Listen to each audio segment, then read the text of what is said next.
민주당에서 맹공을 퍼붓고 있지만 어차피 그거야 민주당이 뭐 이런 말 있잖아요. 개가 짖어도 기차는 간다. 그런 의미로 받아들이면 될 것 같고요. 지금 국힘당 경선이 8명이 확정이 됐는데 일단 홍준표 여기에 통과를 했네요. 그럼 홍준표는 어떻게 될지 한번 사주를 보면서 살펴보도록 하겠습니다. 보수 우파 측에서는 말도 많고 탈도 많은 사람, 굉장히 헷갈리고 아리까리한 사람 중에 한 사람이 바로 여기 홍준표 대구시장입니다. 물론 이제 시장 그만둬가지고 대선 후보로 나왔기 때문에 참으로 저는 이분을 보면 정말로 이 정치인은 홍준표처럼 살아야 되나 이런 생각이 들 정도로 상당히 기회주의자적이고 또 상황에 따라서 표변을 아주 쉽게 하는 사람이죠. 그러다 보니까 진정성을 전혀 느낄 수 없는 그런 사람이기도 합니다. 근데 어떻게 보면 관운이 좋아서 검사부터 시작을 해가지고 또 이번에 출마를 하면 대선 주자로 벌써 2번인가 나오는 거고요. 시장에 도지사에 당대표 2번에 국회의원도 3선인가 뭐 이렇게 했었죠. 장관은 못 해봤지만 웬만한 건 다 해본 것 같습니다. 이 정도면 대한민국에서 그 경력으로만 놓고 보면 상당히 손가락 안에 들 정도로 많은 경력을 갖고 있는 게 사실이에요. 그러다 보니까 이 홍준표 후보가 살아온 그런 이력이나 내역을 보면 어떻게 보면 개인적으로는 뭐 누릴 거 다 누린 사람이 아닌가 이런 생각이 듭니다.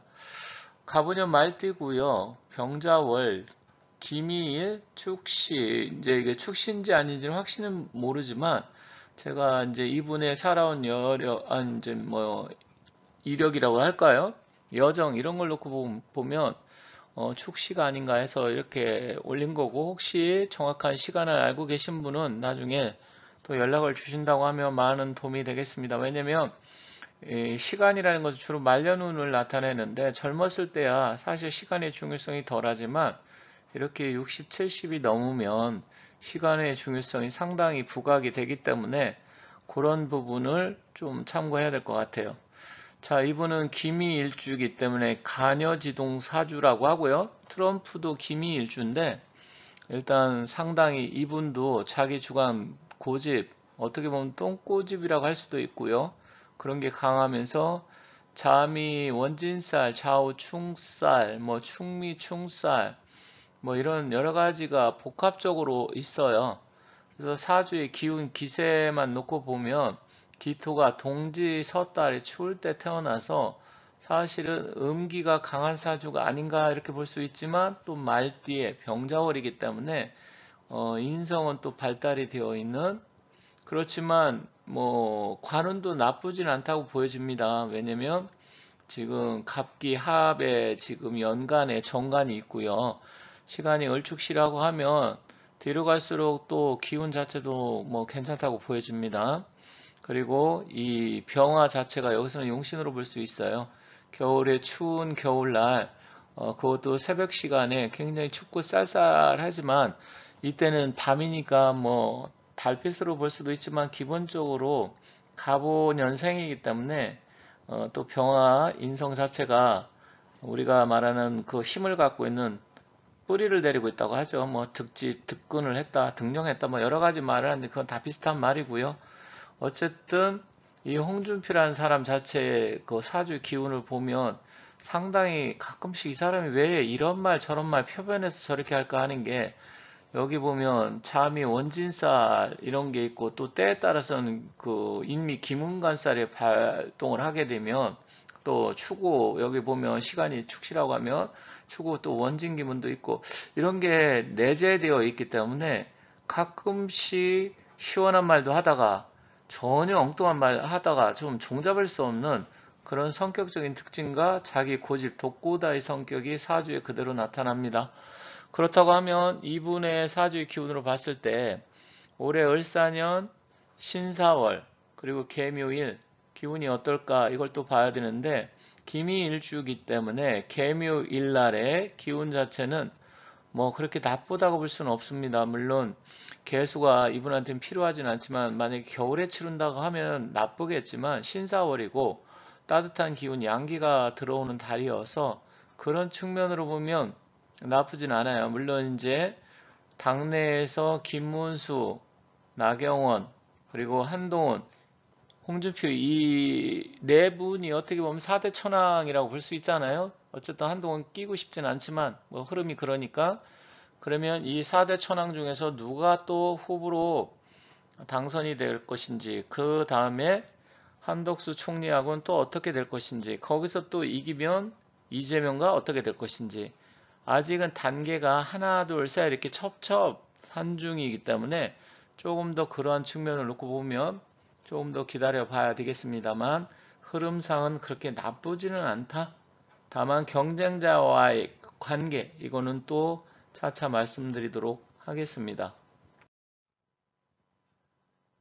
만약에 국힘당 후보로 결정된다고 하면 또 한덕수 총리하고 관계를 봐야 되겠죠. 지금 한덕수 총리는 김효일주고 경우월에 태어났고요. 지금 홍준표 전 시장 같은 경우는 김희일주에 자월에 태어나다 보니까 음양의 기운으로 보면 기토가 똑같이 태어났지만 한 사람은 동짓달, 한 사람은 뭐 여름 이렇게 되기 때문에 완전히 반대의 기운을 갖고 태어났어요. 그런 측면으로 보면 기운 기사라든지 그 인성의 문서운 강한 곳은 한덕수 총리가 조금 더 좋네요. 다만 홍준표 후보하고 한덕수 총리의 관계는 한 사람은 김효 일주고 한 사람은 김희 일주이기 때문에 천간의 기운은 같지만 지지는 또 묘미에 합을 합니다. 물론 목국토의 기운도 있지만 합의 기운이 우선이다 이렇게 본다고 하면 서로의 관계성은 뭐 나쁘지 않는 것으로 보여집니다. 그래서 충분히 뭐 단일화가 된다라든지 그런 측면으로 본다고 하면 일단 단일화도 충분히 협상이 가능하고 다만 그러면 누가 좀 더 기운이 세냐 일단 고집스러운 면이라든지 독고다의 성격 이런 것은 가녀지둥인 홍준표, 김희 일주가 좀 더 좋지만 일단 김효 일주는 홍준표 후보의 기운을 한덕수 총리가 또 나름대로 제압을 하고 합거시킬 수 있는 그런 기운이 좀 더 강해서 약간 한덕수 총리 쪽이 좀 유리하다 이렇게 보여집니다. 물론 이것은 국힘당 후보로 되었을 때 그때 이야기입니다. 그게 아니라면 일단 의미가 없는 거지만 그래도 기운적인 부분을 좀 서로 살펴봐야 되기 때문에 말씀드리는 거고요. 어찌됐건 홍준표 시장을 또 좋아하시는 분들도 또 나름대로 많이 있기 때문에 그분들 입장에서는 홍 시장이 됐으면 좋겠다 이렇게 생각하실 수는 있을 것 같아요. 하지만 한덕수 총리하고 붙는다고 하면 한덕수 총리가 조금 더 유리해 보입니다. 그래서 그런 측면을 놓고 본다고 하면 어쨌든 홍 시장이 약간 불리하지만 또 홍준표 후보가 김문수 전 장관을 이기고 후보로 될지는 이건 좀 지켜봐야 되겠지만 어쨌든 흐름상으로 보면 홍준표 후보한테는 그다지 나쁘진 않지만 그렇다고 다른 후보들을 압도해서 누를 수 있는 치고 나갈 수 있는 그런 기운은 조금 부족해 보인다 이렇게 말씀드리면서 정리하도록 하겠습니다. 자, 지금까지 시청해 주셔서 감사드리고요. 많은 분들이 굉장히 요즘 힘들고 어렵겠지만 제 영상을 보시면서 힘내시고 앞으로도 많은 시청 부탁드리도록 하겠습니다. 감사합니다.